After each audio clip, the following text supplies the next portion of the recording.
Hey guys, welcome back to another episode of Opposite Sides of the Spectrum. I am Lauren. I'm Tiara. And today we're going to jump right into our question, which Tiara was going to do the question, but then I thought one at work, so I told her I wanted to do it. But since it's the end of Women's History Month, the question that I have is, drum roll. What is this question?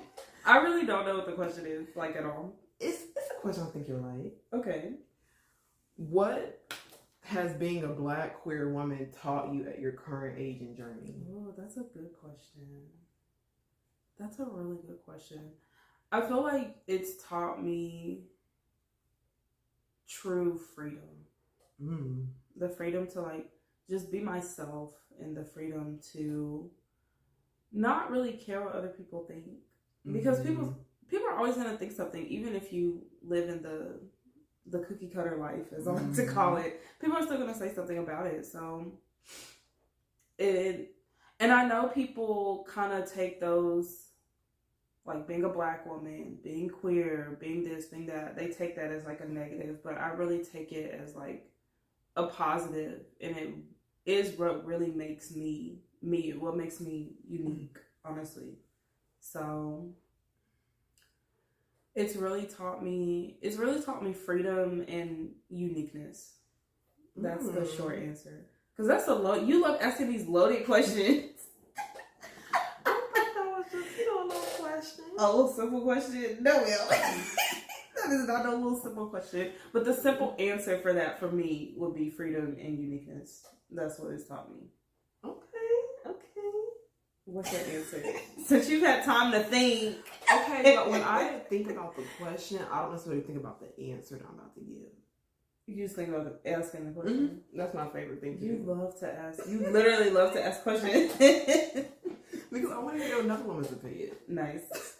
But to answer the question that I had for this particular episode, honestly, I do agree with the freedom. That's something that I've noticed in my life, is that the word free has just been a very reoccurring word in my life since I graduated college.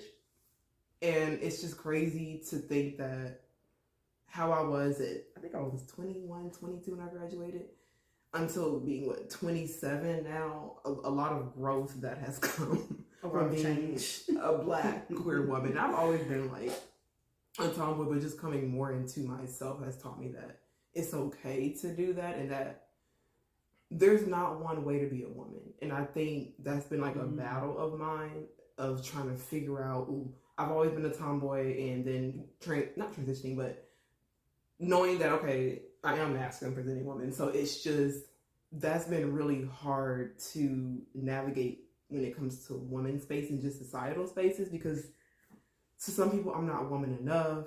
To some people I'm too woman in the community. So it's just, for me, it's taught me that I am enough because I believe in myself that I'm enough. So just being comfortable, pretty much. Yes. Who you are. And just seeing that, because I feel like outside of like my friend bubble, I don't want to say I haven't met, but it would be nice to meet more women that are like-minded, essentially. Yeah. And I think it's just interesting, just being just myself speaks louder than me not being myself, essentially. And it's just interesting on how people are very curious, I think, about me in a way, and how just by being myself, I don't know if this is the right thing to say, but sometimes it feels like you're encouraging other people to kind of just take a step into the unknown, or do something that they might, and it doesn't have anything to do with queerness, but just, okay, if I want to start this business, if she's coming up to be herself, well, maybe I should have did X, Y, and Z. Or if I want to go to the gym or whatever, you just never know how being yourself can spark inspiration to somebody else's life. So I think that's what being a Black queer woman has taught me, and just to keep holding my head up high and hope with dignity, because it's not easy. It's not. It's not. I wouldn't say it's fun or easy, but it is what makes us us. Yes. And I enjoy it. I would choose this in every lifetime I would ever live, is to be a Black girl woman. I wouldn't change anything about this. I wouldn't either. Everybody has their days, and they just like, but yeah, I wouldn't go back and change it, because that's just who I am, and I think it's just cool how a lot of people already knew the direction I was going, so it's like everybody already knew anyway. So I mean, it is what it is at this point. Lauren's coming out story with like her friends is just people being like, okay, we already knew. Like, I thought I was with some balloon. They're like, we already knew that. What's new? Pretty much. So yes, at 27, that's what being a queer Black woman has taught me, that I don't have to wear a mask for everybody. I just wear what I want to wear. That's literally and figuratively. So you don't have to. You can just be you. And you have another layer, because you're a queer masculine woman.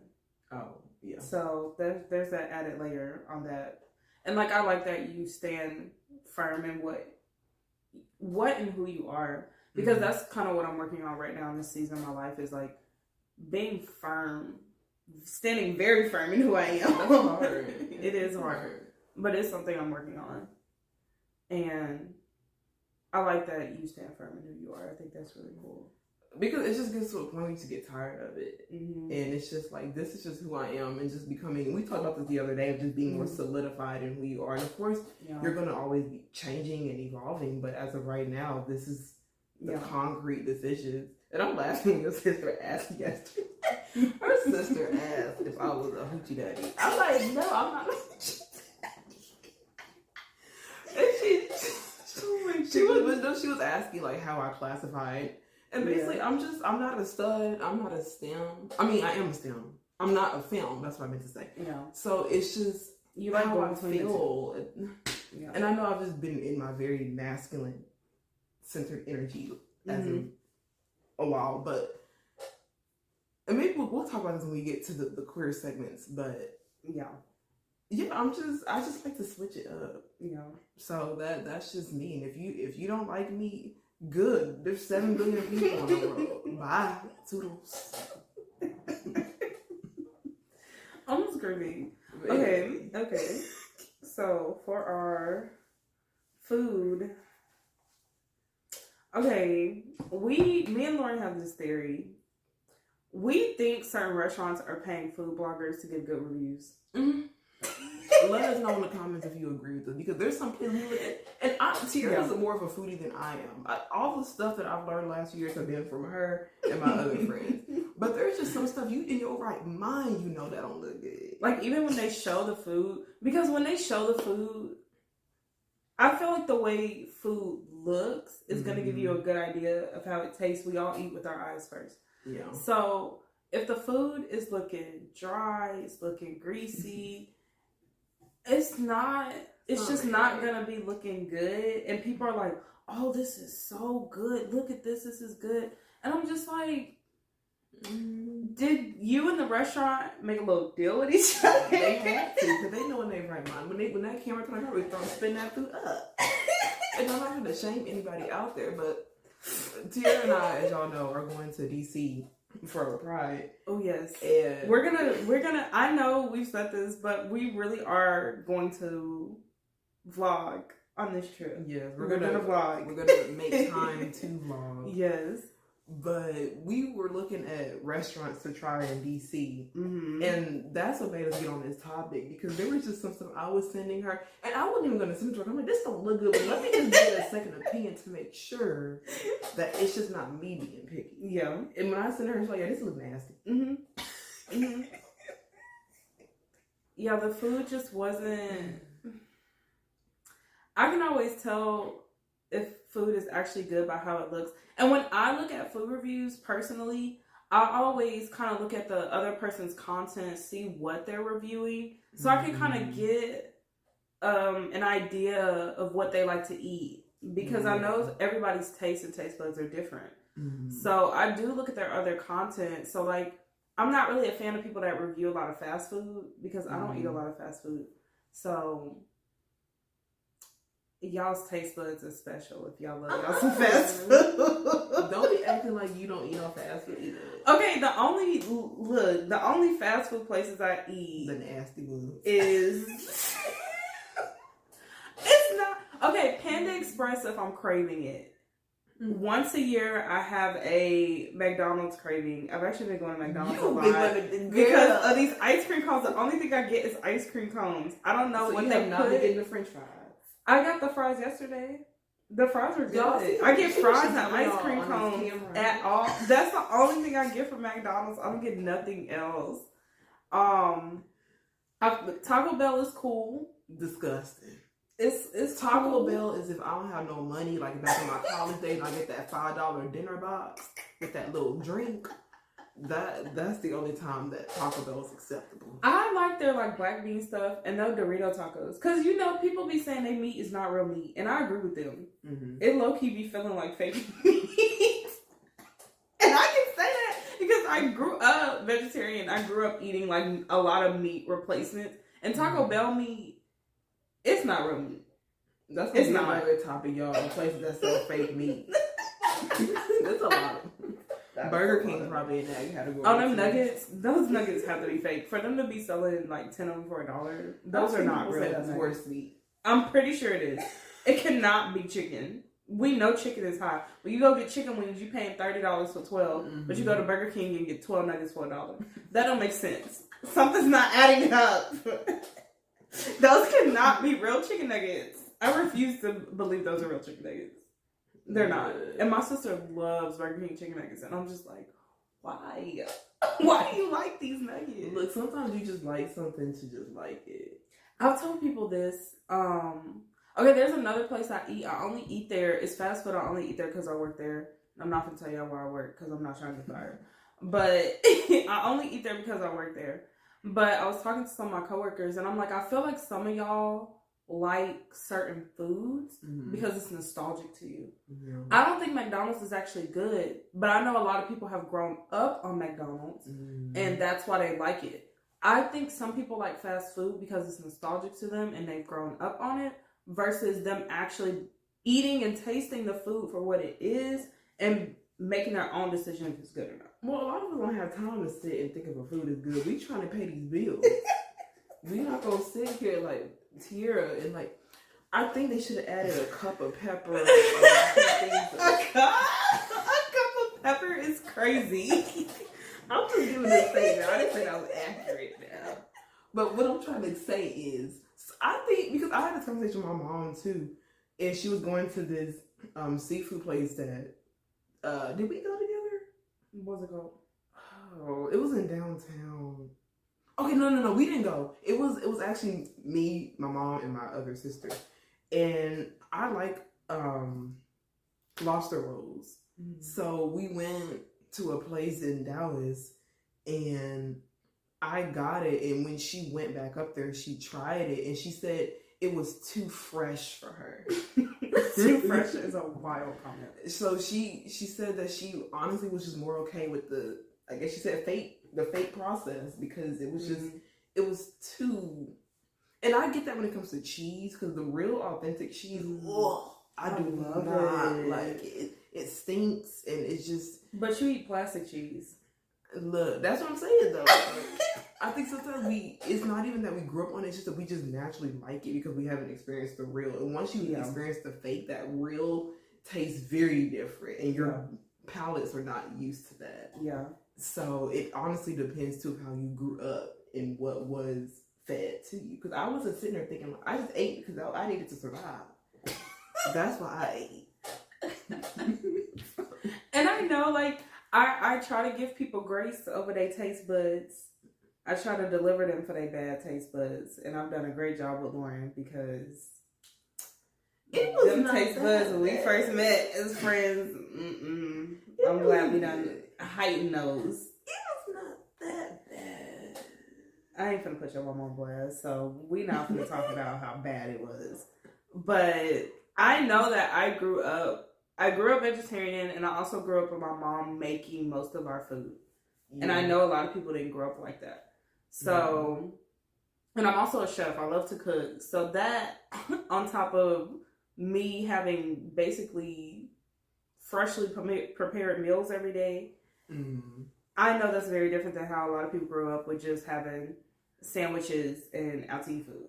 Because that was most of everybody's diet. Sandwiches, spaghetti, tacos, McDonald's. Yeah. Insert fast food here, whatever fast food. So, and then like my mom liked to take us to different restaurants because I like to try different restaurants. So like every couple of weeks, we would go to a restaurant. That's cool. So that's how we spend our little family time. But I know people weren't out here doing all that as kids. Y'all were at home, or y'all parents brought y'all some Chick-fil-A, some CC's, yes, some pizza. Pizza Fridays was going out to eat. If your parents did do like a consistent going out to eat every week, it was usually pizza. So yeah, I know I grew up a little differently. Bougie. Not bougie. That's how she grew up, y'all. Bougie. Oh, screaming. But no, I do think, shout out to the food bloggers. Look, get your bag. I'm not blaming y'all for nothing. But I do think some food bloggers are teaming up with restaurants or vice versa. Restaurants are seeking out food bloggers to come give a good review on their food. Instead of an honest review. And that's kind of the fine line of like, look, as you said, we're not trying to ruin your bag and stuff. But I'm personally somebody, if I was a food reviewer, if it's nasty, I'm not going to sit here and get a check and lie because there are a lot of places out here where the food is really good that will probably pay you to give an honest review. We've been to a lot of good places here. Even in Dallas, there's a lot of good food here. There's no need to lie. If somebody is throwing a whole bunch of money, that's a red flag to me. Look, I'm gonna take that money, but I'm still be like, look, you can give me this money, but I'm still giving you an honest review. All this money is not gonna make me give you a good review. Because I feel like you owe that to like your followers and the people that follow you to be honest about the food reviews. I'm not saying it has to be good or bad all the time, but just be honest about it. Yeah, there are people lying out here in these streets, and I'm not a fan of lying. So just be honest, please. But okay, what's next? The song. Oh, the song. Okay, good. Now, the Beyonce album came out. I'm not doing a song from the Beyonce album, not yet, because we're gonna do a whole review. Let me listen to the whole album. We're gonna do a whole review segment, but in short,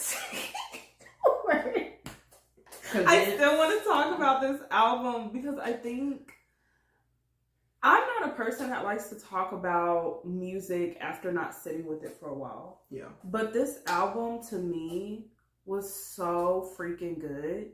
And I don't think it really fits in a genre per se. I love like her post that she made before she even dropped the album of like, this is not a country album, this is a Beyonce album. And I feel like that is very true. Yeah. So I think it's a really amazing piece of work listening to it front to back, because I didn't even listen to the first two singles that came out from the album like at all, because I'm not a fan of country music. I'm just not. And so I really wanted to listen to it front to back to really like understand it as a whole piece, other than just like, kind of like listening to the singles. So for the music segment, how did you feel about the album? You only listened to 4 songs out of the 10. She hasn't listened to the full thing yet, but we're definitely gonna do a review when she listens to more. I can't promise y'all she's gonna listen to the whole album though.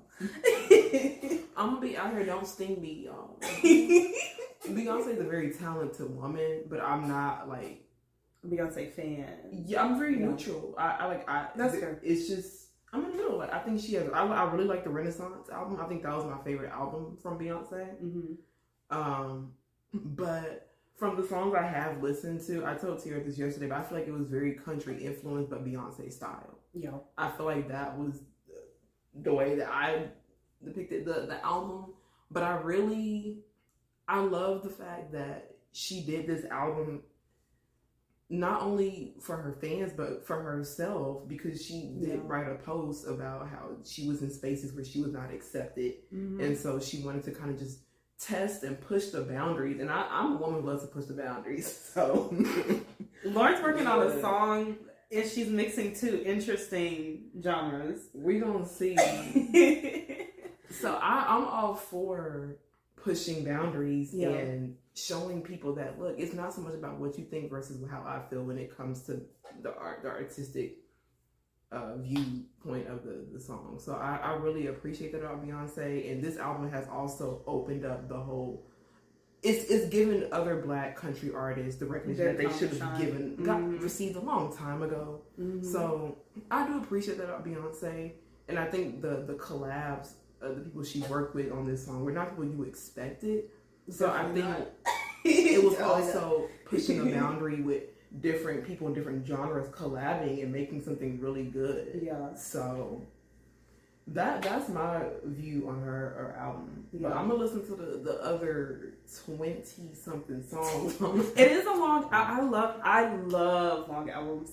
I love listening to rock and alternative music, and usually those albums you have like 10-minute songs on them sometimes. So I love listening to long albums, especially when it's good and it's like, okay, you can tell the artist really put like work and effort into this body of work. So I do enjoy long albums that really tell a story, and that it makes me feel like I'm going through like a listening experience.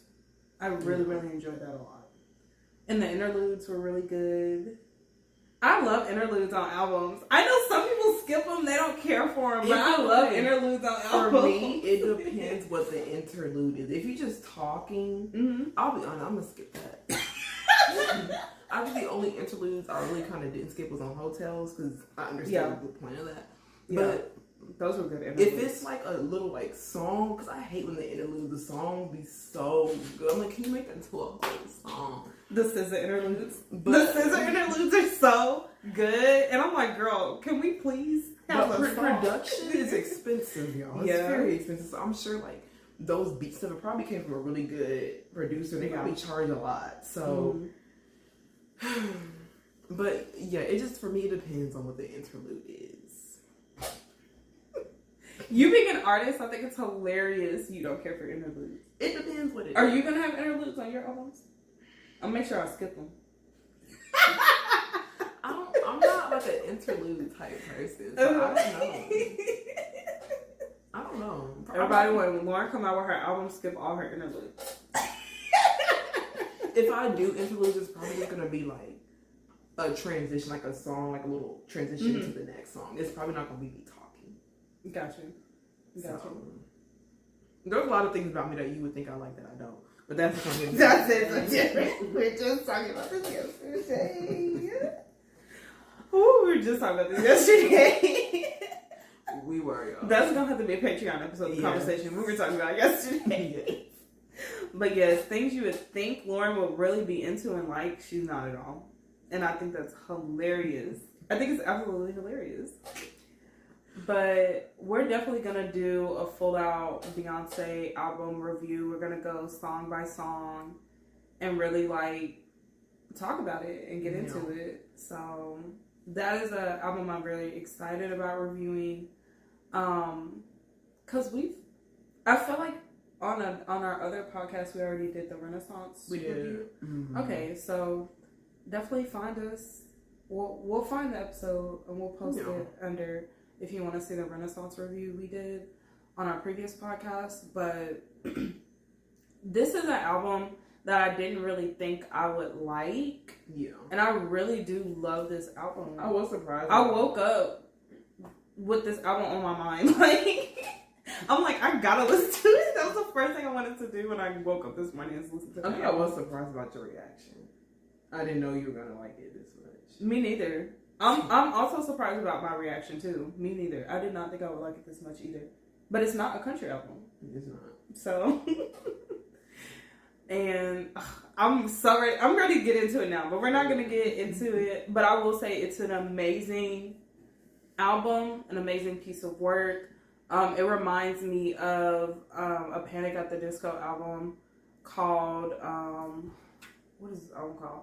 I specifically love this album too because I don't think you can put a genre on it. It's just music. Like I don't know how to explain it, but it's literally just music, and I feel like that's the album Beyonce has made. But Panic at the Disco made an album called Pretty Odd that came out in 2008, and I feel like it's not rock. Mm-hmm. It's not. I mean, I guess yeah, it's alternative, but I really like when artists experiment with different sounds and genres and just give us something we haven't heard from them before. Mm. And that's the only other album I can compare Cowboy Carter to is the Pretty Odd by Panic at the Disco, because it's really that artist just experimenting with different genres, different sounds, different features that you wouldn't expect. So I really did enjoy it. Way more than I thought I would enjoy this album. I enjoyed it so much. Well, so we're not giving the episode away. We're going to move on to the queer news, which I know Tira usually does it, but we're switching it up this week. Mm-hmm. So since, once again, it's the end of Women's History Month, for the queer news, I decided to do Sally Ride, who was the first U.S. woman in space and first queer woman known in space. And the thing is that I think is really cool about her story is that, for one, she went in space in 1983, but nobody knew about her partner of 27 years until after she died of pancreatic cancer in 2012. So her partner's first name is Tam, last name, I hope I don't butcher it, but I feel like I am. I think it's pronounced O'Shaughnessy. It's spelled O''Shay. Hessy.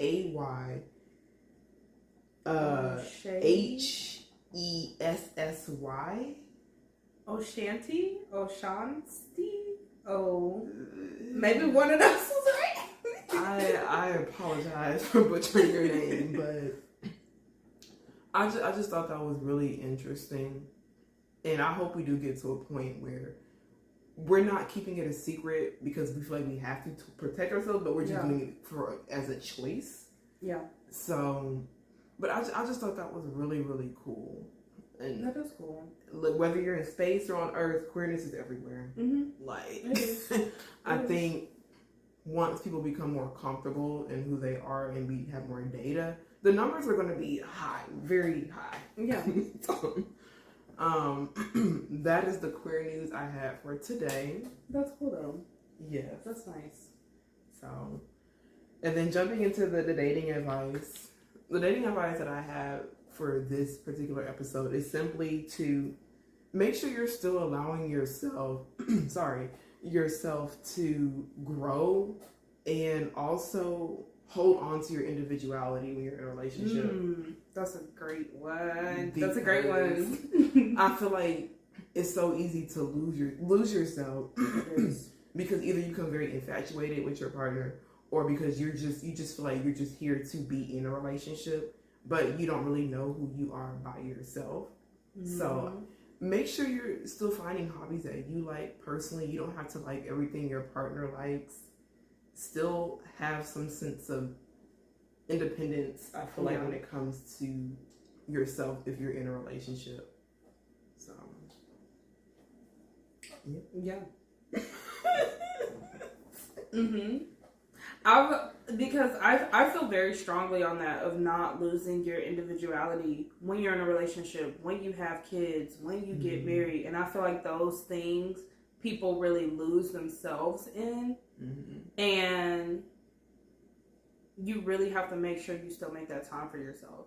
Yeah. Still, I don't care if you've been married for 52 years, you should still take yourself out on solo dates. You should still make that time for yourself. And I think we see too many times People get lost in the role of parenting. People get lost in the role of being a spouse.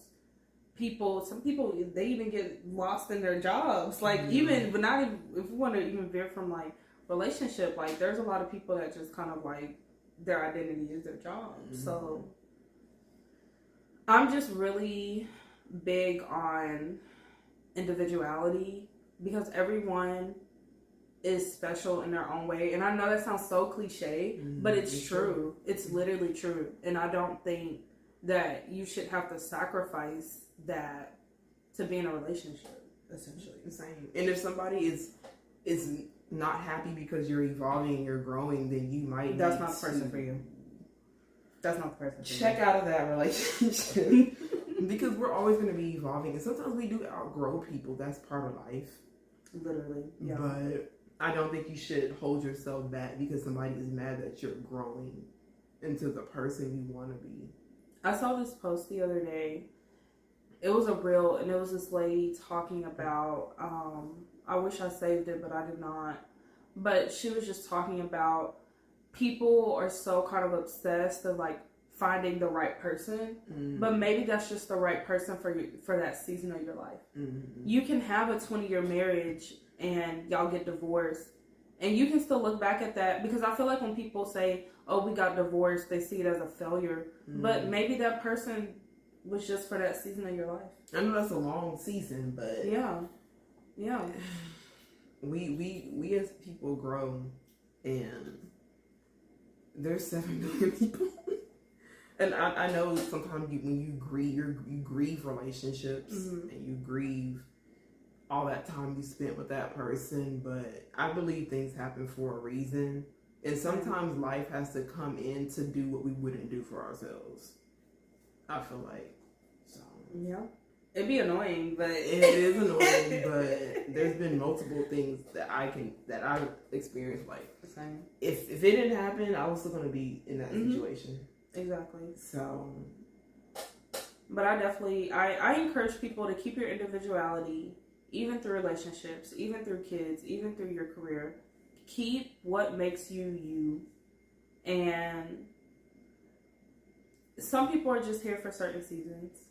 Yeah. And I think that also relieves the pressure off of dating, because I think people are too concerned about finding the perfect one that they're going to be with forever, and that's not realistic. That's actually not realistic at all. Like, maybe you'll be married to that person for 30 years and y'all will just grow apart. But that doesn't make that past 30 years, like, mean nothing or that it was a failure. And I will say, too, of, like, you can be married to somebody for a lifetime, too. I feel like it just depends on y'all's dynamic and how y'all are able to grow in testing the waters to see, especially if you've been together for a while. How do you react when somebody is growing? How do you react when they're not growing? I think those are questions you should ask yourself and also discuss with your partner. But I think a lot of times we as people, we put too much pressure on the other person to make us happy, and that's not their responsibility. Yep. I think it depends on, like, how well people grow and evolve with each other. Because maybe you'll get to a point in your relationship where y'all are just not evolving anymore. And that's okay. And there are people that have really learned how to grow and evolve and develop with each other, and that's why they have long-lasting relationships with each other. So that's what I think it really depends on. How willing are you to actually grow and evolve and change and develop with your partner? And whenever that doesn't feel good anymore, then it is probably time to part ways, because y'all are just growing apart at that point.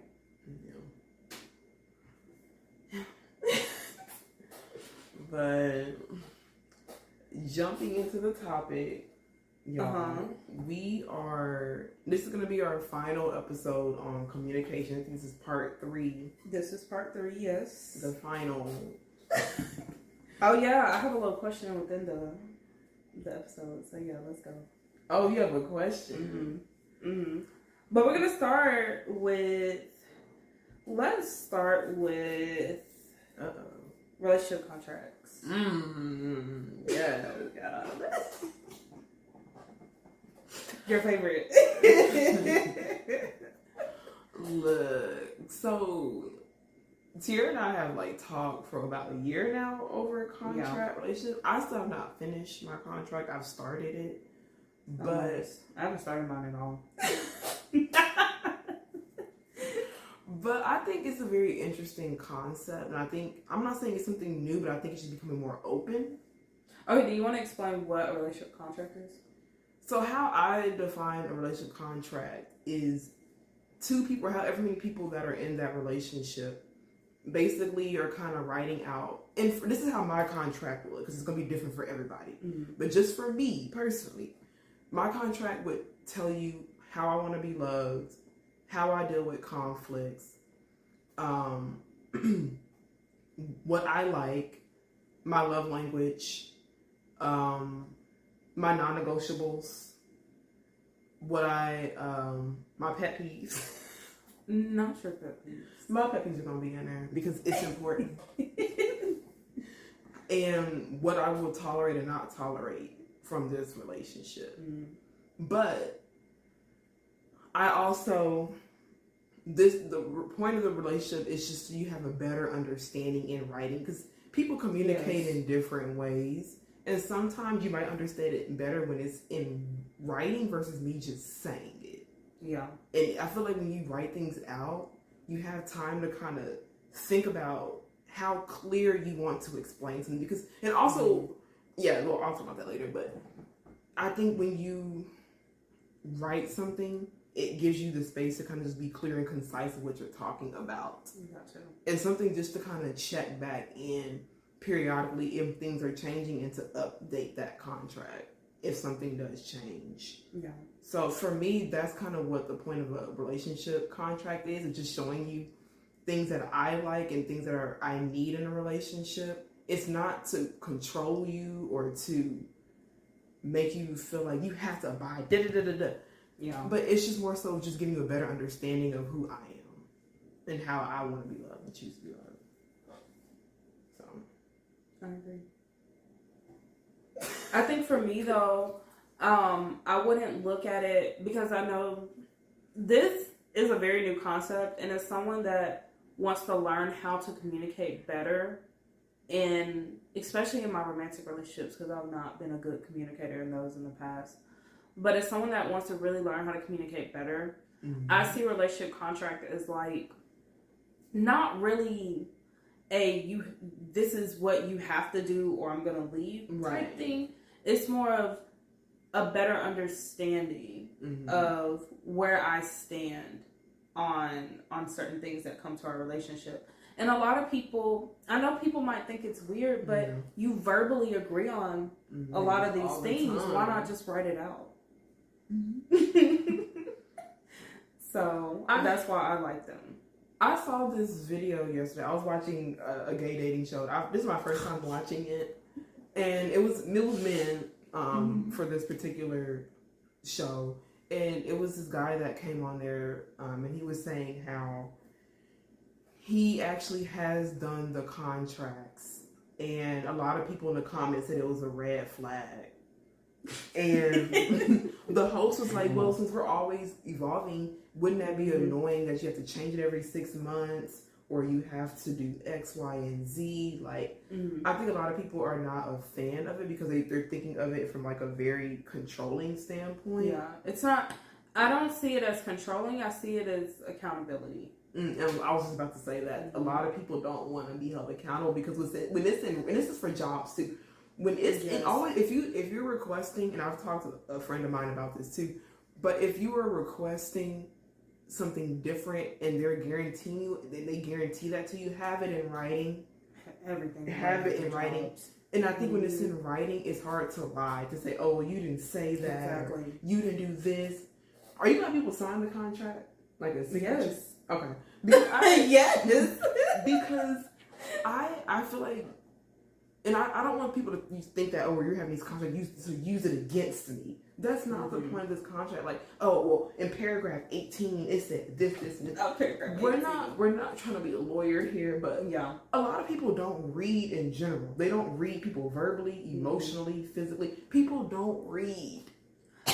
Every time I'm asked to sign something, I do, at the least, I'm not going to sit here and say I read every word. Mm-hmm. I skim through it. Same, I do too. I look through it. I actually try to kind of like speed read through it. Same. But I really do think people, they just sign stuff so just easily nowadays. And for me, I wouldn't give this relationship contract to someone on a first date. Yeah.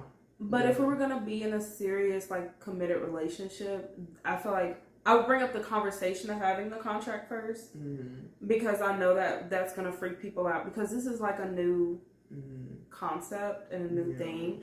But I think it's interesting. This scares people because when you go get your job, they have you sign all this paperwork and y'all don't be saying nothing about that. Yeah. But when it comes to me giving you something where we can both hold ourselves accountable, it's not just accountability on one part, it's us both holding ourselves accountable, then people want to freak out. Or since I'm making something we verbally agreed to being something on paper, people want to freak out. I think paper scares people. And, you know, when it comes to, like, marriage, when it comes to certain things, because it's like when it's on paper, it's, like, cemented. Like, it's actually legal, essentially. Yeah. So I think that scares people when it comes to that. But I would also let this person know, hey, I would like if you would do a contract with me, hold me accountable too. And also, this is to protect both of us. This is not just to protect me, but it's to protect you as well. And I want to know how to love you and what things that you like and are non-negotiable. That way we can have a conversation. We would definitely have a conversation over, like, the contract too. It's not just we're just doing this, throwing it in your face, taking out the piece of paper and saying sign it. Like, I feel like, and I know some people might think that it's too business-like. Like, I don't want people to think that I'm looking at you as a business, because I'm not. But I think the contracts would do better with holding people accountable and also just another form of communication. If it doesn't work and I've tried it, okay, then I can just let it go. But at least I feel like I tried it and I can kind of get feedback on how it's worked in relationships. Yeah. And not just romantic, but for friendships. We talked about that too, like a friendship contract too, but we want to make one. I think it would be good for us to make one with each other. Mm-hmm. So, and that way you just know what you're kind of getting into up front. Yeah. And if it's something you don't want to be a part of, you have all the choice in the world to leave. I'm not somebody that's gonna.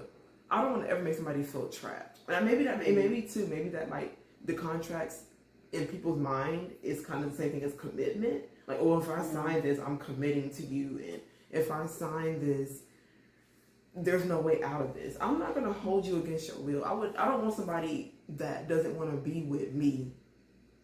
So if you don't want to be with me, that's fine. Like, I feel like if we're even having that conversation of commitment and you're scared of commitment, then that's the conversation right there. Like, it's not gonna work. You can it's not gonna work. Paper or not. You don't want to commit. Yeah. And I know a lot of people are very afraid of commitment for different plethora of reasons. Mm-hmm. But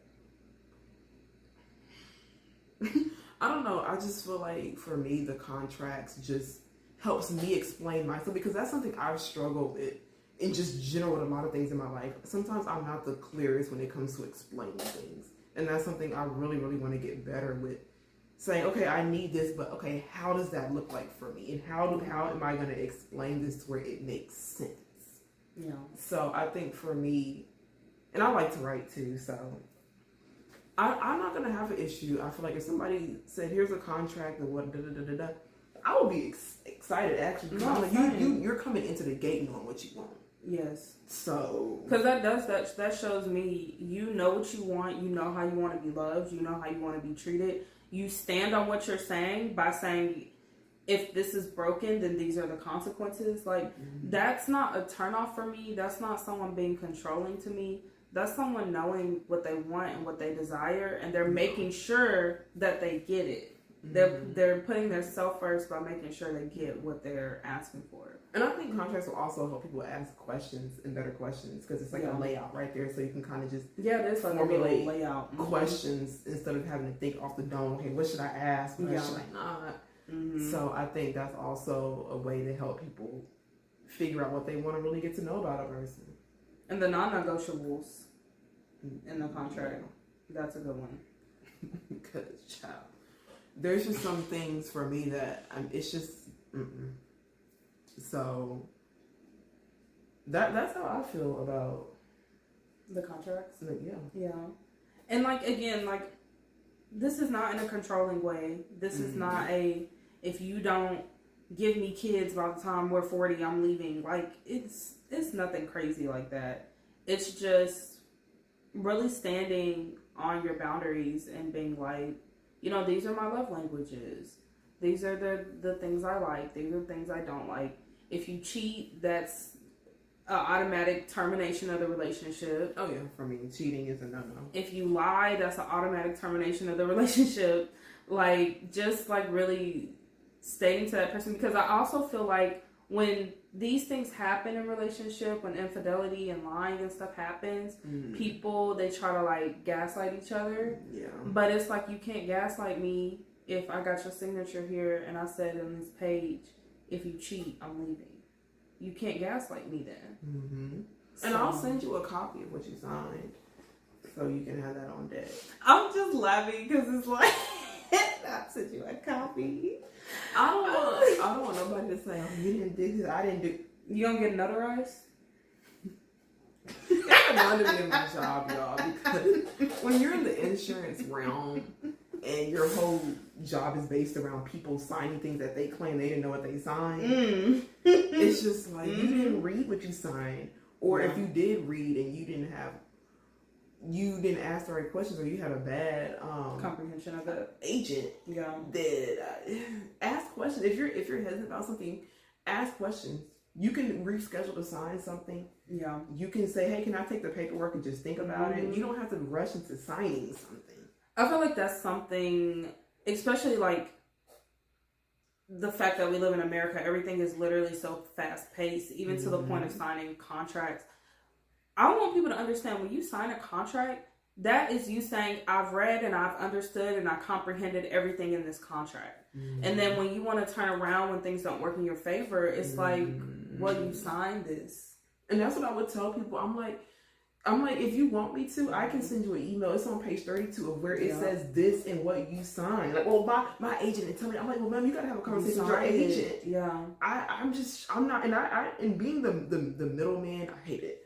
But I would tell people, I'm not here to, I'm not trying to invalidate your feelings. I know you're frustrated, but ma'am, I'm being honest with you. A lot of people don't like hearing the truth. Yeah, they don't At all. They want you to keep lying to make them feel good. It's like, I'm not gonna lie to you, ma'am. I'm gonna be very honest, ma'am.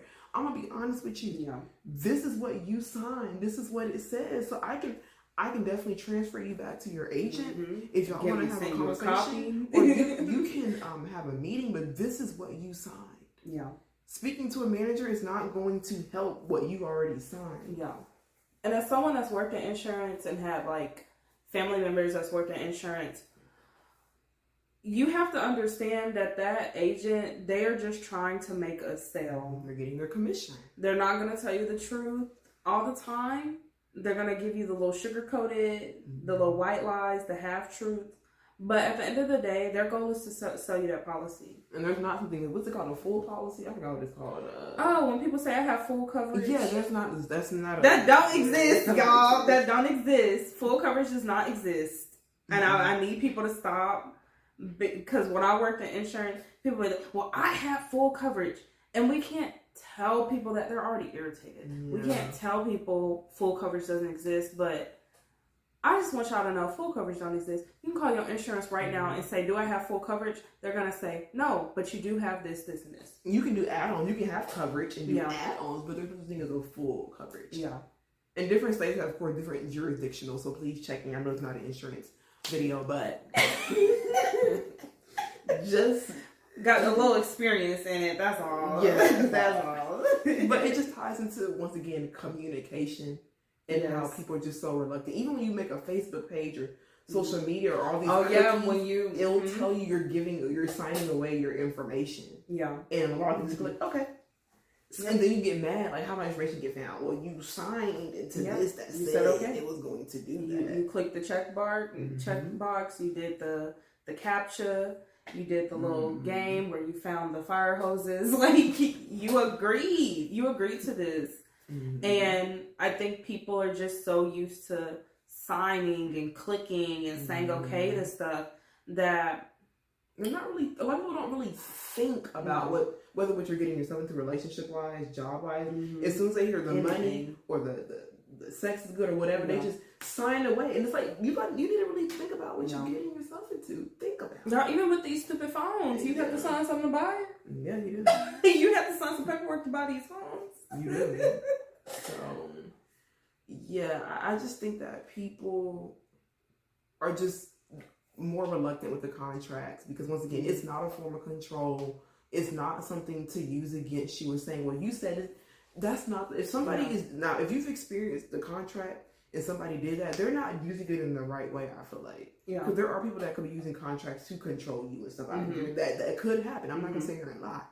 But I feel like if you're with somebody that's in a healthy relationship and this is just an extra step of protection on both sides, I don't see the issue with it. I see the relationship contract as an accountability tool. And I think it's maybe good to ask, if you're uncomfortable with relationship contracts, asking that person, what is the purpose of it? Like, do you see it as a controlling thing? Are you seeing it as you're just trying to make sure you explain yourself? Yeah. I personally see it as a tool to hold me accountable and hold the other person accountable, because I'm a person that likes to argue, and that's something I gotta work on. I know that's something I gotta work on, but I like to argue, and it would be better if I had, like, if a person was like, how about we take some time and read through our contracts? And I know that sounds boring. I know the healthy ways to resolve arguments sounds boring, but no, like, let's take some time apart. I'll go in the living room, you go in the bedroom. Let's take 30 minutes to review this section of the contract and then talk about it. Maybe we gotta revise it. You just never know. Yeah. And I feel like for me, I struggle with boundaries. So I think contracts will help me being firm in my boundaries of what I say I'm going to do. Because sometimes I be bending stuff for people, or there was just no boundaries at all. Yeah. So I think for me, this would help put boundaries in place a little more secure for me. Yeah. So yeah, I know relationship contracts seem crazy. I'm not gonna lie, it sounds like a crazy concept. But honestly, the more that, like, me and Lauren looked into it, and you have a relationship contract with your job. Yeah. Everybody signed a relationship contract with their job. You sign a relationship contract when you get married. Like, there's a lot of, we just don't call it that. But you sign legally binding documents to have relationships. When you go and you, like, buy a piece of furniture and you sign paperwork, that's a relationship contract. Like, we have a prenup, that's a relationship contract. There's a lot of different forms of relationship contracts that's out there that people use every day. But since it's not called that, you think it's weird when someone brings it up in, like, a romantic or a friendship setting. But you sign them and you look at them every single day. You do verbal contracts all the time. That too. Verbal contracts is a big one. People are always, even if you don't have a written on paper relationship contract, you've had a verbal conversation with that person about, at least I hope people have. It don't seem like it, but I hope people have had conversations about, here are my boundaries, here are my standards, here are my non-negotiables. Like, that's a verbal contract with a person. So why not just write it down and make it easier? Or when you're recording somebody, that's a form of contract as well. And when you're signing wills and power of attorney, that's the same thing as a relationship contract. Those are all relationship contracts. So this is not new, but I feel like when it's coming as far as, like, romantic relationship, this is still kind of new, because a lot of people probably don't do. Now, I know, like, being I'm not poly, but just being in the poly dynamic, I'm sure I don't know if this is new or not, but that's what got us started on this topic. Because I'm poly, and I do really like the idea of relationship contracts and poly dynamics, because it's involving multiple people rather than just me and one other person. So that's why I really enjoy the relationship contracts, because it is a way to hold everybody accountable and to just sometimes I'll be forgetting stuff. I'm not gonna lie. I just be forgetting stuff. So to also be like, okay, well, this partner, I irritated them by doing this. So let me just go look on their little paperwork, their little contract, to see how to better remedy this situation. Because I'm the type of person that I can make one person mad, but use somebody else's love language to try to remedy it. And I'm like, oh, that's not that person's love language. Trying to cross over. Yes, cross over the love languages. So yes, like I feel like that's something I would totally 1,000,000% do, and not out of malice, but just thinking that I just be forgetting stuff. I really do. So it would be nice to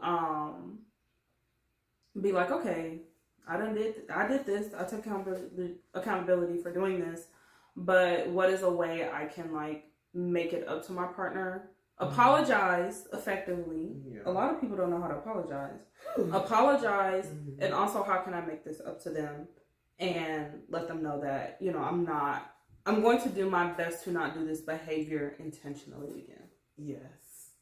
And contracts can be fun too, because if you're trying to spice things up and you're looking over a contract, oh, okay, I can mix some little things together. Like it just depends, I think, on how you interpret that contract and the relationship you have with that person or people. Your viewpoint on it. Because you can view it in a negative way of being like, oh, you're just being controlling. Or you can view it in a way that makes you feel more comfortable. Because that's what we do with all these other contracts we sign anyway. We view it in a way that makes us feel comfortable, and that's why we sign it. So it made me think of my banking mentor, I guess that's what I'll call him. And he was like, wow, you're actually reading it. Like, you're one of the first people that actually read it. And I might not have understood every word, but I'm sure going to read. I don't have money to get an attorney to interpret this for me. Yeah. I'm gonna read it. I'm going to do the best I can, but I'm going to at least read it. I'm not just going to aimlessly sign paperwork that's put in front of me. So. Yeah. Okay, so that's our little spiel on relationship contracts. And whenever me and Lauren make one, we'll show it to y'all. Yeah, we'll show it. And I know people are also gonna think we're weird because we have a contract between each other and our friendship. But oh well, okay, oh well. I'm glad that we actually have a good, healthy friendship and we communicate with each other. Because some of y'all be fighting for y'all lives in these friendship streets, and I really feel bad for y'all. Friendship and romantic streets.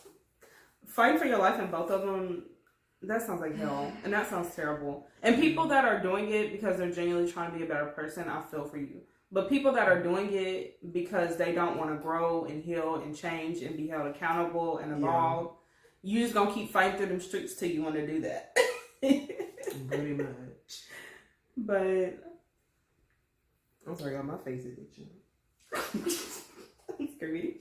But we were also, I know something we got into the last communication episode was about self-communication. Yes. And how you communicate with yourself.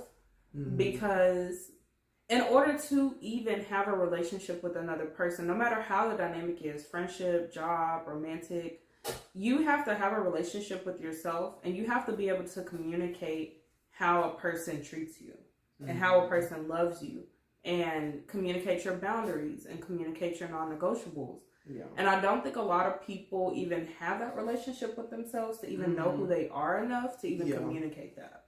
I agree. I do agree. What's this question you wanted to ask? Because now I'm thinking about this question. Oh my goodness. Okay, so that's been on my head. I'm like, what is she trying to ask? Okay, so this question.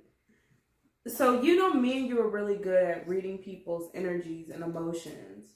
How do you feel about being able to feel and read other people's energies and emotions to the extent you're able to feel and read them? Because you're able to feel and read them at the same extent I am, where it's like, if I walk into a room and someone really close to me is having a bad day or irritated, this literally happened yesterday because you were super irritated. And I just got super irritated out of nowhere.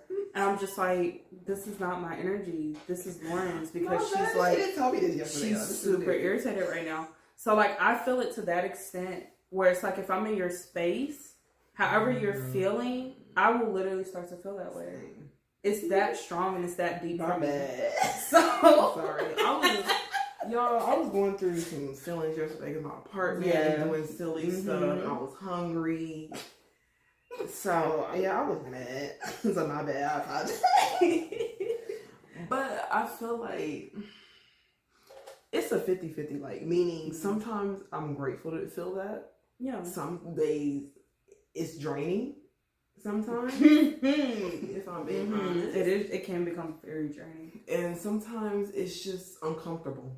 Sometimes it's a mixture. Because it's like I know something that you don't know that I know. And I don't know how to tell you without looking crazy. Yeah. Because you're going to be thinking like, are you a psychic? Like, right? No, for real. It's not that. It's just when I'm around somebody, and especially if I love this person and we've known each other for a long time, energies just flow they're just very transferable, I feel like. So, yes. I too can pick up when something is off, and it's just because I've experienced it in different categories. I know the story. I'm thinking about the story you're thinking about right now. Yeah, I'm not going to go into detail with that story. But just we can tell my part of that story. Go ahead. Not go ahead.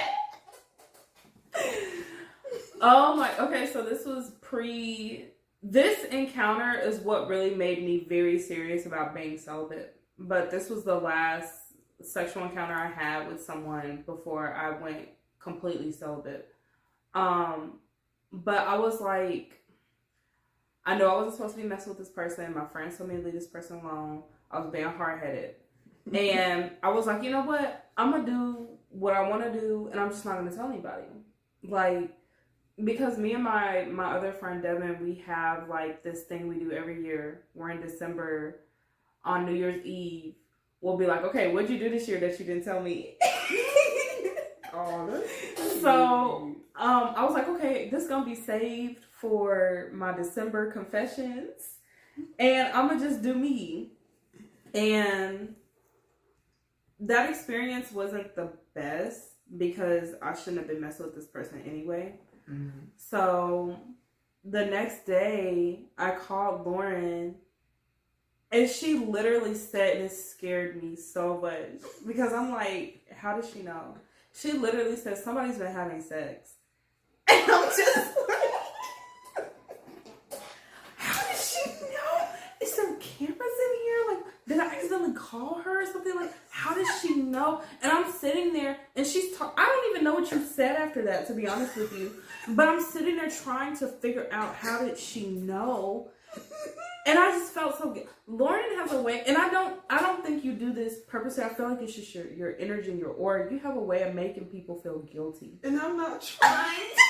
I don't mean to. You have a way of making people feel so guilty. And I was like, Lauren, it was me. Like, I did this last night with this person, and that's just what it was. Okay, it was, so, and that's I really am not trying to make, because I've experienced that people feel so guilty. Me, I'm like, I don't want to make you feel guilty. Do what you want to do, but I'm just letting you know the energy that I felt. We're all adults here. Do if you want to get your backbone now, do what you need to do. I'm just telling you what I felt, and the reason, and I'll explain how I knew, because. You always know. That's the thing. Lauren always knows. I feel bad for her future kids. They're not going to be able to hide nothing from her. Nothing. So I knew you. Because I know y'all probably thinking, well, how did she know? Like, yeah. And I'm not going to go into detail, but long story short, my sexual drive, y'all, that's something I'm working on right now. And I was just very, very aroused. And I'm like, I'm looking through my phone. I don't have hoes, y'all. So I'm looking through my phone. Like, you got some hoes? I'm like, what is going on? I done did what I needed to do. And this is not my energy. And as soon as I figured out what it was, I was mad. I was mad, y'all. There's another part to this, but yeah. I was very, very in the mood. And I'm just like, oh, this is not my energy. This is crazy. Yeah. crazy. And it was like that for a few days. It wasn't even just for like that one day. It was like from like a Sunday to a Wednesday. And I'm just like, I don't understand. A good 3 of those days was me, so I'm like, I don't get this. So that's why I told her, because I'm just like, something's not right. Yeah. And that freaked me out so much, because I'm just like, I can't have nothing for him. I can't. And I don't mind being in spaces with people like that, because I've started doing yoga, and my yoga teacher is the same way. She can look at me and be like, you're stressed. Mm-hmm. Like, this is like, you're repressing something, you're stressed. And I know that scares people, but I love that, because I do the same thing onto other people. Yeah. And I feel like it makes people harder to read me, because I kind of know how to like cover it up, I guess.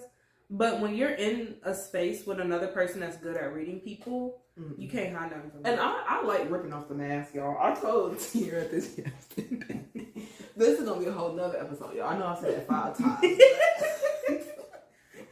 That's when it comes to Black women especially, the type of woman I'm very attracted to have that mask gorilla glued on their face.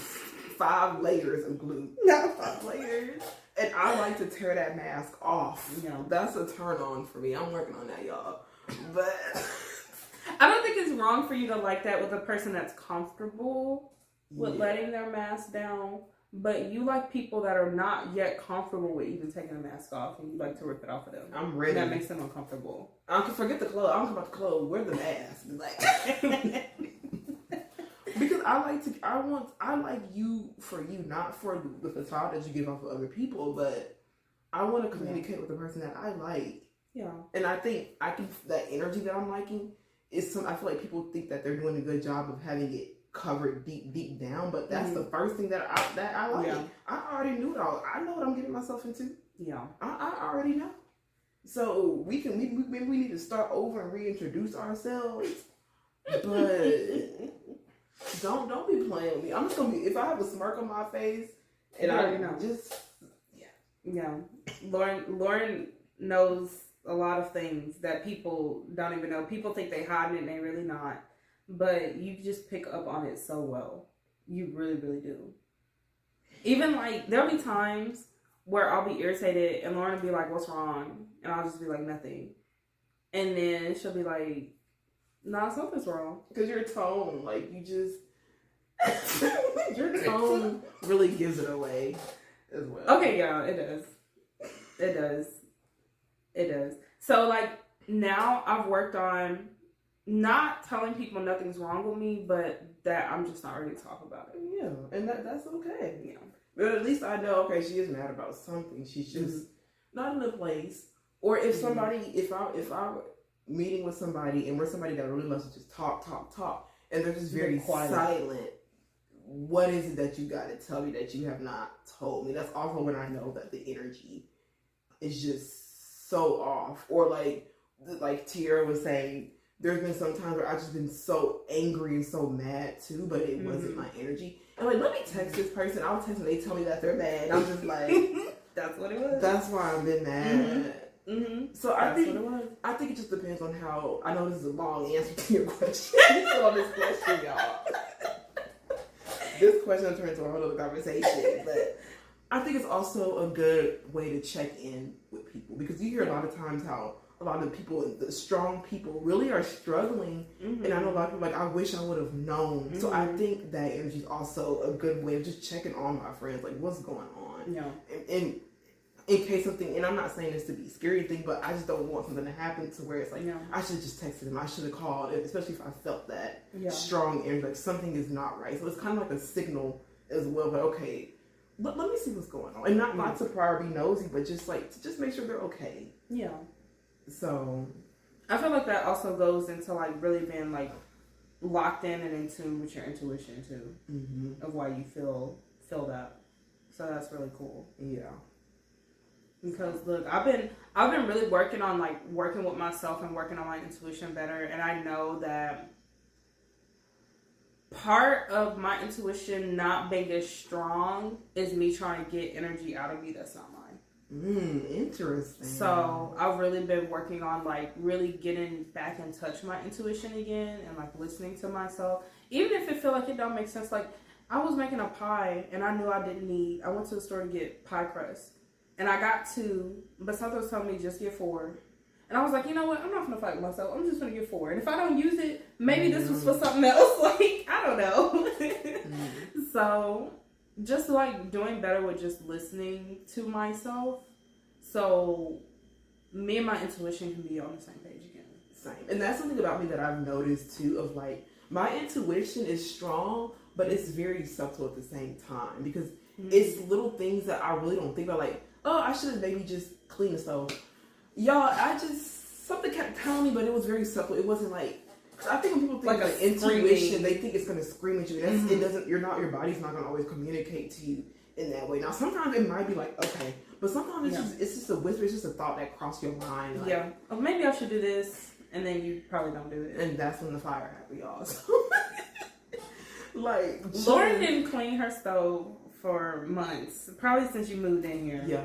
And her stove caught on fire one night while she was trying to cook. And I'm like, man, I should have just cleaned that stove, because something kept telling me, clean it, Lauren, clean it.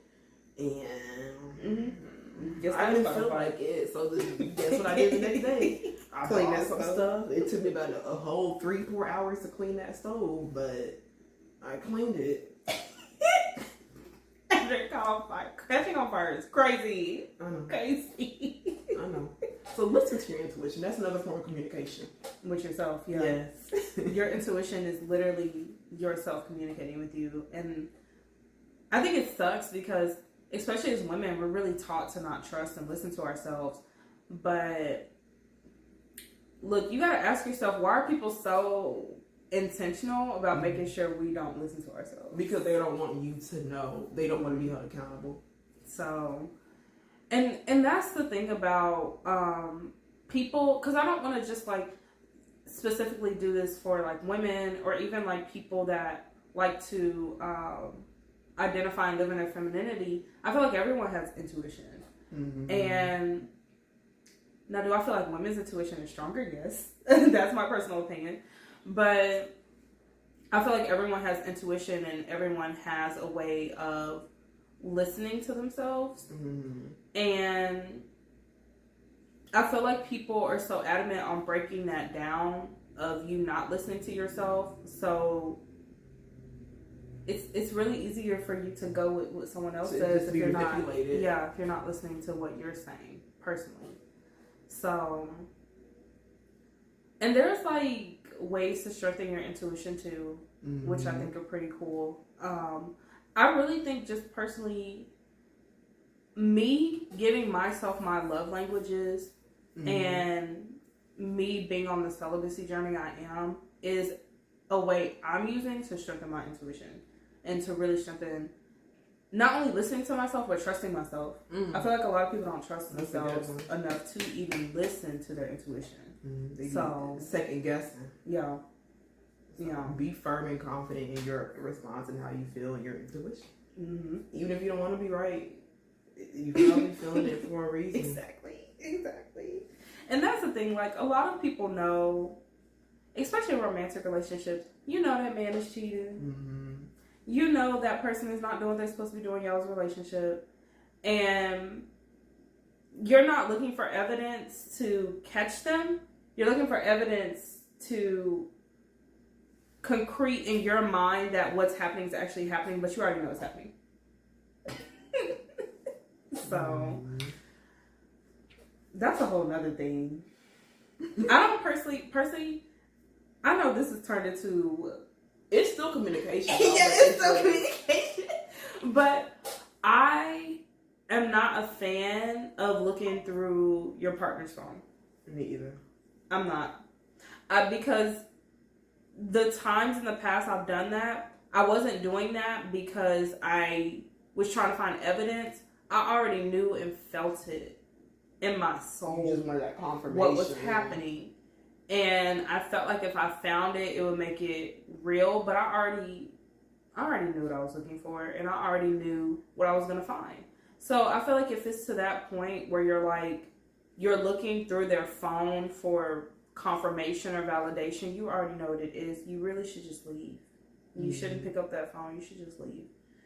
And I'm just not in my next relationship. That's something else that can be in a relationship contract. Is about your cell phone. Yeah. In my next relationship, like I'm gonna be. It's not like I'm gonna guard my phone or anything. But when it comes to like my partner looking through my phone, I'm not for that. You cannot look through my phone. I will not look through yours either.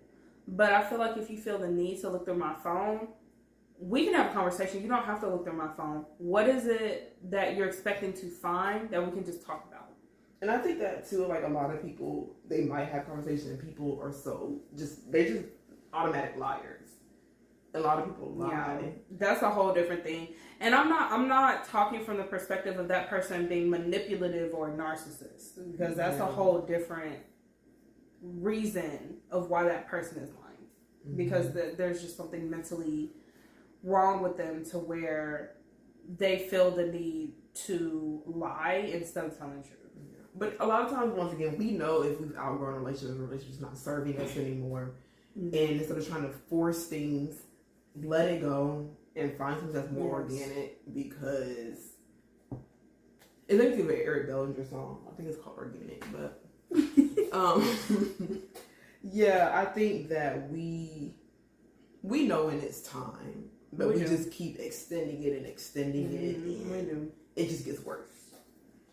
We do. We always know when it's time to let a person go. And I mean that in all ways, like friendship, romantic, everything. Even we family, always like, yeah. Now family, that's hard. That's a whole different thing, and that's hard. But yeah, we know what the right decision is, but I feel like we gaslight ourselves, and try to manipulate ourselves into thinking what we know and feel is not true.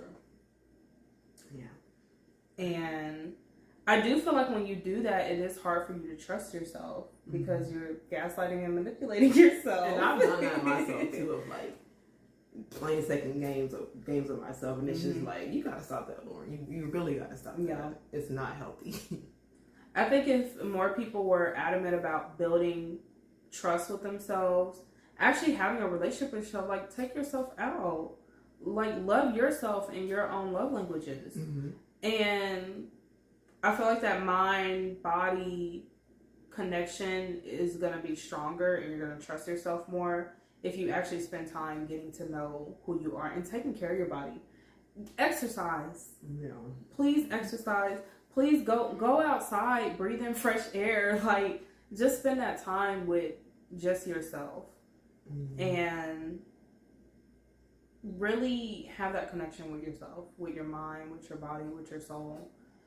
And be happy with who you are. That plays into it too. Is genuinely being happy with who you are. And I know that we're all growing and changing and evolving, but loving yourself in the state, in the body, in the mindset that you're in now is very beneficial for not only your self-esteem, but again, like trusting yourself. Yeah. So I agree. Trust is hard, but it's something that needs to be done. Because if you don't trust yourself, you're going to be real easy to run over. Yeah. If you don't, this is another, we need to make like a t-shirt line of cliche sayings that we thought were just super cliche. But like, no, as you get older, these things are very true. If you stand for nothing, you'll fall for anything. There's a song by, I believe it's by The Frayed, and that's literally the title of the song, and I love that song. Have I listened to that song? Probably not. No. I might have listened to that song. Let me show you it, because it's off of the album, it's off of the album that everybody knows the song on this album. Is it that If I Lay Here song?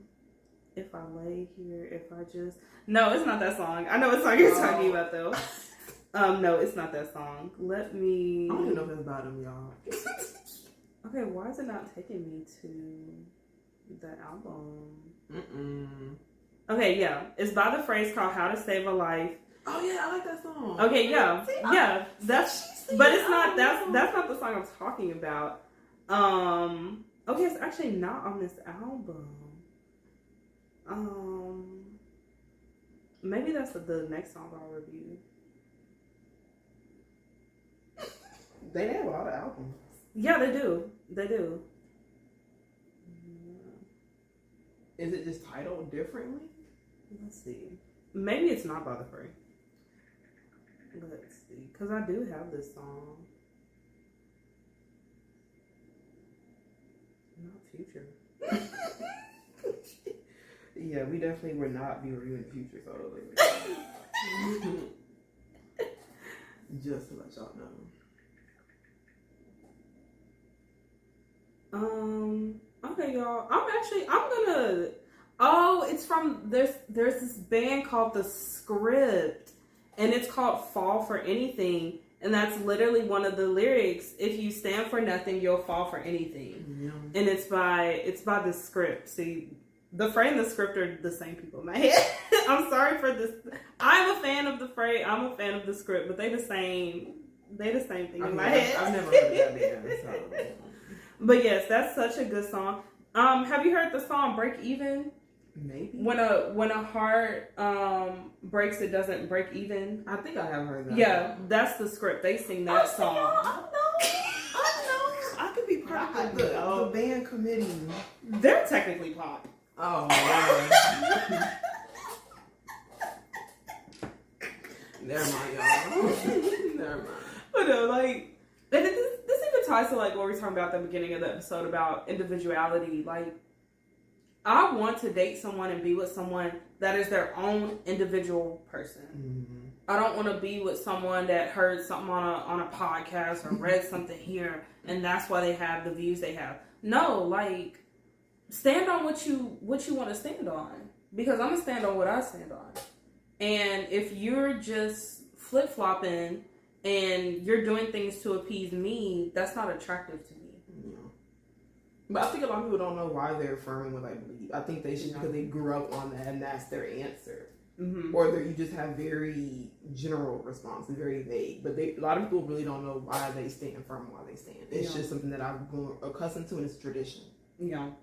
I think for me, the reason I believe in certain things and stand on certain things is from the life experiences I've gone through. It's not because I've grown up in it. It's not because it's tradition. It's not because it's societally accepted.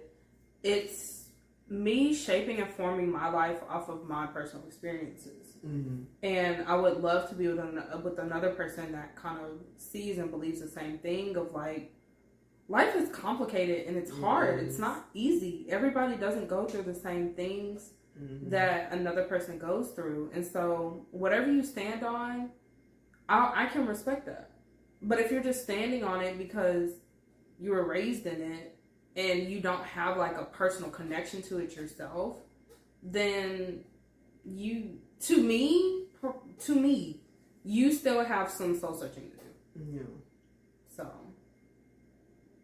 and I know there are people that are comfortable with that, of just, I was raised in this, so I believe in this, so it's cool. But I really want people to take the time to really like get to know themselves, because I've taken the time to get to know myself, and that's not easy. Mm-hmm. It's not an easy journey. It's not fun sometimes. Yeah. So I would just like to be with someone that has also gone through that journey of like personally learning who they truly are without all the other noise in our life that we've gone through. That's very fair. Very, very fair. But what are things you like to do with yourself to love on yourself, communicate with yourself? Yo, I'm still working on this. I really am. But I really like fashion. That if you know me, that's something I really like to do for myself. Mm-hmm. It's like just experimenting with different clothes and changing up my wardrobe. I still have a lot of clothes I need to give away today, actually. Don't be like, I have given away a lot of clothes. I have. Air quotation marks. I have. Anyway. Getting back into the swing of things with my music, y'all. So I'm actually excited about this because I'm actually moving forward and putting steps in place when it comes to that. So I'm really excited about that. And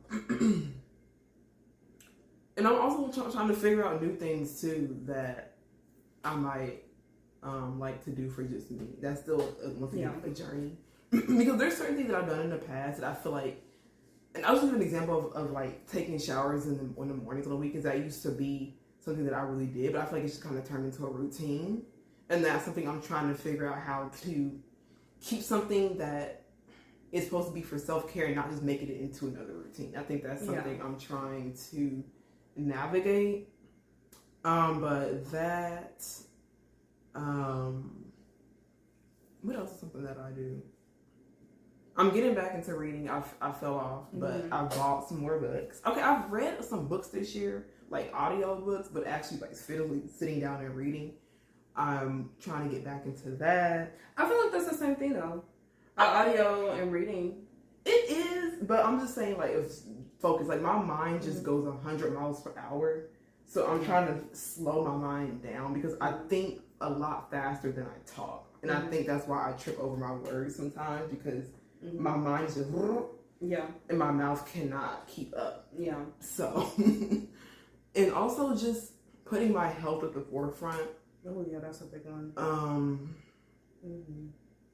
Yeah, I've gone to the dentist already this year and I'm getting stuff done in my mouth, which is not fun, but I'm, the older you get, the more you can't just slack off on your health. That's when you really need to be on it. Yeah.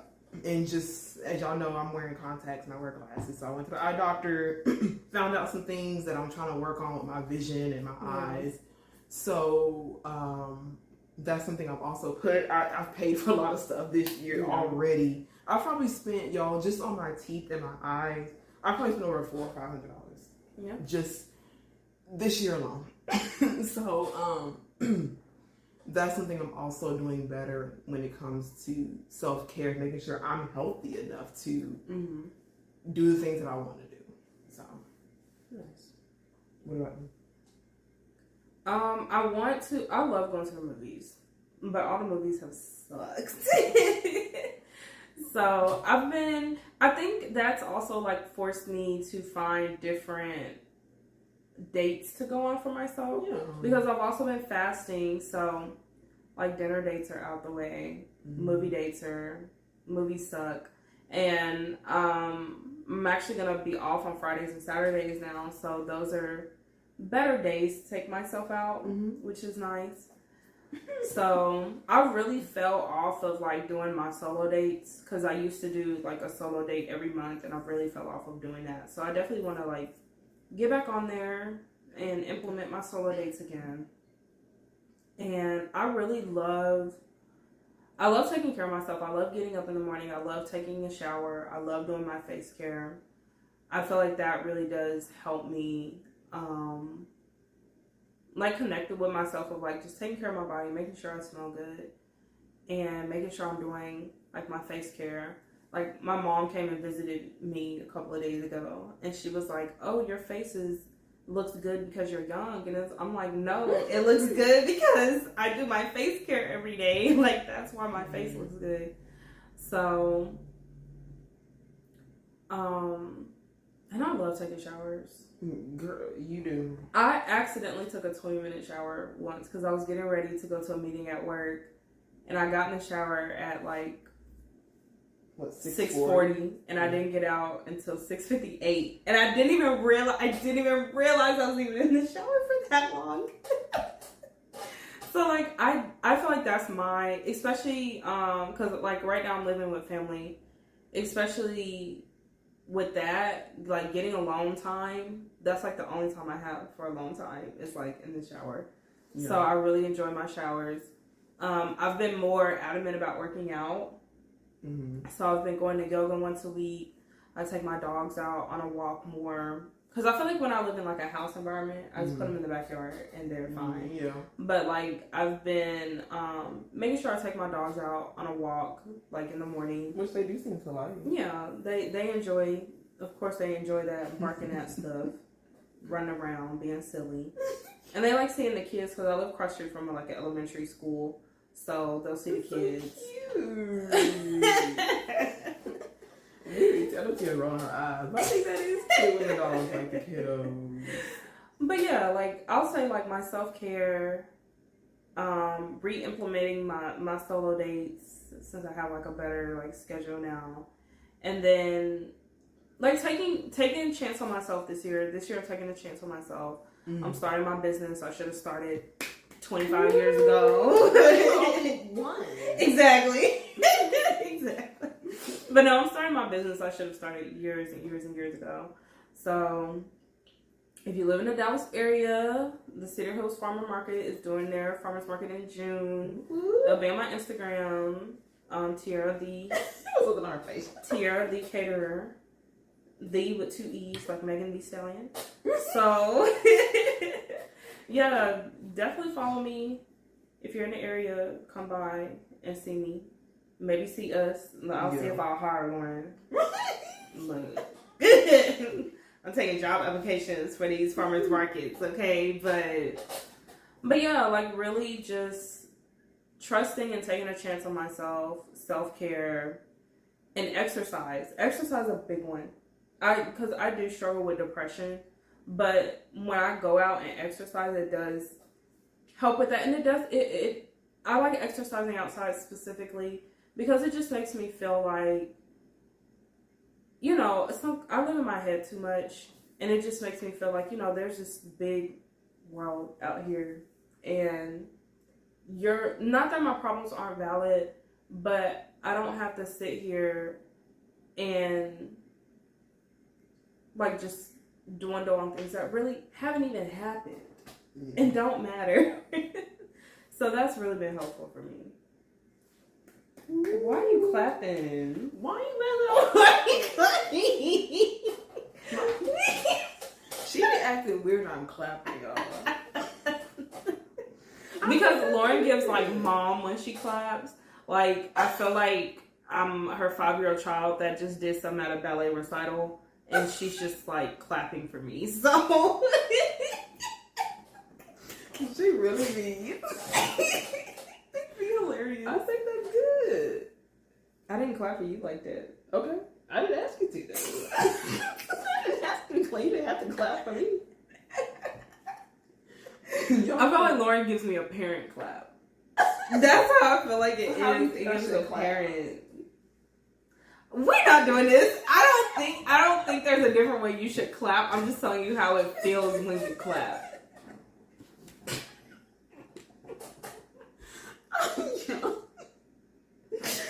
Well, I'm gonna keep doing the mom clap, I guess. Shout out to the mom claps. Shout out to the mom claps. But I feel like that is, that was our communication finale. It was. Our communication series. And I hope you guys learned something. I hope you guys learned how to better communicate with yourself, how to better communicate with your pets, your plants, with your partners, with your family, with your family, co-workers, everybody. Yeah. And just know that starts with yourself. If you don't have good communication skills with yourself, we're just like projections of what we already see and feel and believe. So if you're not good at communicating with yourself, you're not going to be good at communicating with other people. And that even includes your kids. I know we're not parents, but that includes your kids too. And I feel like I say this as a kid that struggles to communicate with my parent. Some parents struggle so much to communicate with your kids because y'all don't know how to communicate with yourself. And that's why y'all struggle so much with that. So it starts with you. It starts at home first. It starts with you first. And then you can do better with communicating in different aspects in your life. I agree. Any last words of wisdom for the people? Be honest if you do struggle with communication. I think a lot of people don't even want to be honest that they struggle with communicating. Yeah. And make sure you're communicating in a way that, whether it's with yourself, communicate with yourself, but make sure you're communicating with other people in a way that they understand what you're saying too. Not just, they're just kind of confused. Make sure you're just very clear and concise when you're communicating. Communication is also listening. Listening and asking questions for better clarification. For better clarification not who's right or wrong, for better clarification of what that person is saying. That's also part of communicating is listening. I feel like too many of us listen to respond and not listen to actually hear what that person is saying. Yeah. So that's all we have for this episode, y'all. Follow us in the on our social media handles, which I'll post as I always do, and spread the word. Hope y'all have a good weekend and peace. Bye.